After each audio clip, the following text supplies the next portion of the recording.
That main event wasn't very good, let's be honest. I'm John Redland with my review of New Japan Pro Wrestling's G1 Climax 30 Night 14 event, B Block Action. I'm going to have point totals at the end of this review, like I do for every review. The Tuesday, Wednesday shows will be up each of those mornings. And then the final 3 nights, A Block, B Block, and the finals, those reviews will be up shortly after those shows are done. I'm going to watch those live because I simply cannot miss who fights in the finals. And God forbid if it's Jay White winning the finals. Oh boy. But actually, I think something else might happen with that. So, yeah, after yesterday's event, which was pretty goddamn good, this wasn't bad, but was definitely a letdown. That main event, this Naito evil thing is just not fucking working. This evil thing is not fucking working. They're trying to go all in on it, but they were better teammates than they were as rivals. Gabriel Kidd versus Yota Tsuji, fine opening match with some chops laid in. Yota with a pretty good splash and, good combos that he was working with. Good tie-up by him at one point. Gabriel Kidd selling really good. Eventually, dropkick and then that double arm suplex, 1, 2, 3. Gabriel Kidd gained the victory, and then Yoshihachi versus Zack Saber Jr. Zack Saber Jr. beat Hiroki Goto pretty goddamn quickly. What was it, like 3.5 minutes? And it took him how long to beat Yoshihachi? I got nothing against competitive matches. Yoshihachi is 1/3 of the never openweight 6-man champions. A championship so prestigious, I fucking forget that him or whoever else is holding the titles. The titles just don't mean anything. I know why they're there. There's too many championships, even for, their full roster is just too many championships. But anyway, Zack Sabre Jr. is a joy to watch. And Yoshihachi, he has a strength advantage. He isn't bad. He's just not interesting. He's just not. I'm sorry. He does get a nice butterfly lock at one point. They hit some heavy chops on each other. Some good reversals. Armbar into a triangle. And then the double arm trap for the win. Zack Sabre Jr. winning. Thank fucking Christ. And we move on to Yana versus Kenta.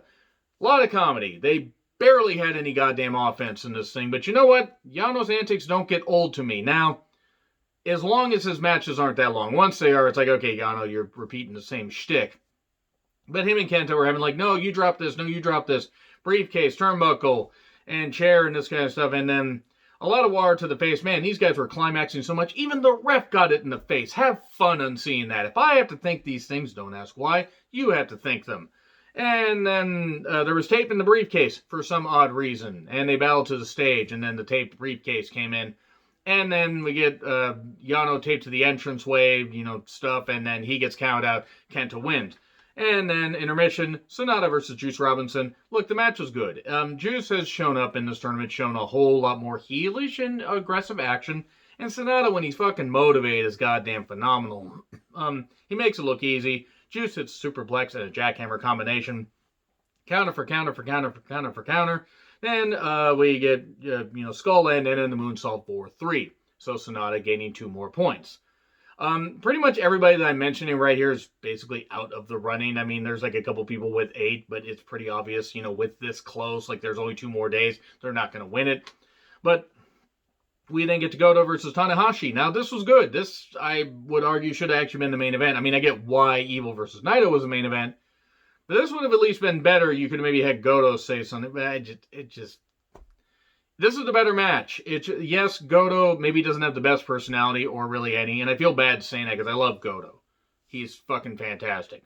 But him and, Tana put on a good goddamn match, and Tanahashi attacking the knee for, you must feel my pain, he says. Super Yushi-Goroshi, good fucking I'm pretty certain I mispronounced that, I apologize.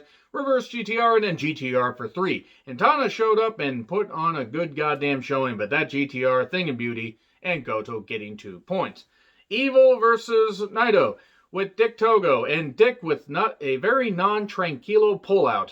Have fun on seeing that one as well. Man, he just loves pulling people out of the ring, or maybe pulling out. And then Dick was down. The Dick is down. And Evil was choking after he collided with Dick. I'm going to keep making these jokes because they're amusing me, and they're a lot more amusing than what was going on in this match. The fucking interference just so goddamn old. That's just what it comes down to. Short Destino and a Destino variation, but then low blow, and then even though he hit the Destino or variation got 2, suddenly everything is Evil 1, 2, 3, and Evil, and I'm just crumpling this up because that's what I think. Yeah, Evil wins, and then that everything is evil, and so okay, let's get the point totals. Juice Robinson with 6, Yoshihachi with 2, Toru Yano with 6, Sonata and Hiroki Goto with 8, Kenta with 6. Zack Saber Jr. with 8, Evil with 10, Hiroshi Tanahashi with 6, and Tetsuya Naito with 10.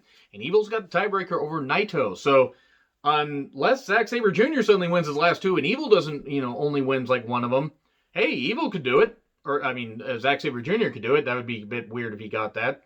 Zack Saber Jr. versus Will Ospreay would certainly be an interesting final. Except they'd probably give it to Will. God damn it. But anyway, that's all I gotta say about that. Not a very good edition compared to yesterday. Good in parts, but just not great. Agree, disagree with what I said, like, share, subscribe, Twitter handle in the description. I'm John Rethlin. I'll see you soon.